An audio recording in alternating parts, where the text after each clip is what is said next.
Welcome back, YouTube crew.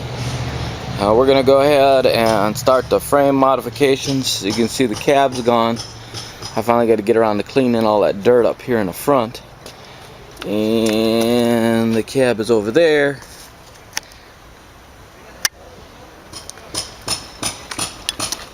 As long as it's up in the air, I can go ahead and make the firewall mods. And I need to cut some of this out in here and re-weld it and get rid of this lip. So that's what we're doing today. I'll just go ahead and cut right to it. That way you ain't gotta watch me do it. Alright, we got them rivets cut off there and separated, and we're separated on the other side. So tomorrow, because it's beer time, tomorrow we're gonna go ahead and cut it and match it.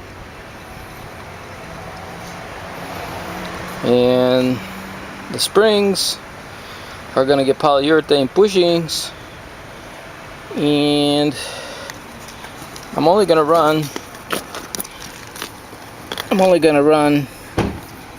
this spring and that spring. I'm not gonna run this bottom one. I'm gonna get rid of that one, and I want to turn this one around where this is up front, where this thing here is up front. So that's what we're gonna mess with the springs.